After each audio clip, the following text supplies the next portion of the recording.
So that's the prosecution's case. Seems pretty easy. Then the defense comes up, and man, it gets spicy. First, the defense goes, they're not telling you about half of what's going on. The most important thing they're not telling you about an eyewitness who saw two women fighting, Kelsey and Meg. And so let's talk about why them two are fighting. Let's talk about how she was in the front seat. The gun was caught in the front seat. Let's talk about how she might have gunpowder. She does have gunpowder. Let's talk about how this has nothing to do with the fight between Tory and Meg and everything to do with the fight between Meg and Kelsey. And then the defense starts dropping the bombs.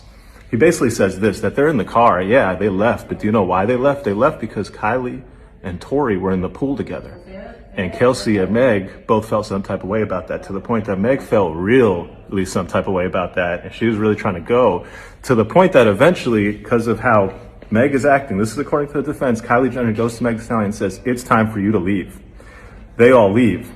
The defense's point is what happens in the car is this. Tory questions Kelsey, hey Kelsey, why are you backing up Meg for me trying to, get it on with Kylie Jenner? Meg has been snaking men from you your whole life. I hooked up with you, Kelsey, and then Meg went behind your back and hooked up with me. And Kelsey, this is not the first time. You had been hooking up with Ben Simmons. Meg went behind your back and hooked up with Ben Simmons. You had been hooking up with the baby. Meg went behind your back and hooked up with the baby. And so the defense starts dropping all these grenades. The crowd is captivated. The jury's like, oh, what's going on? And there's every reason to believe that there could have been a fight here, not between Tory and Meg, but between Meg and Kelsey. And the shooting could have not been Tory. It could have been done by any one of the other people in that car. What does all of this mean? Well, I'll tell you a couple things. First, Corey Gamble, Kris Jenner's expect a very fair trial. The lawyers on the defense side are terrific.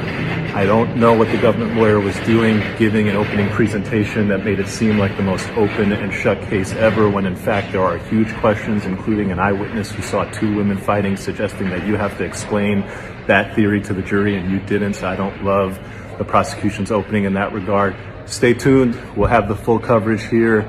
It's up and it's stuck in the Tory Lanez trial. So that's the prosecution's case. Seems pretty easy. Then the defense comes up, and man, it gets...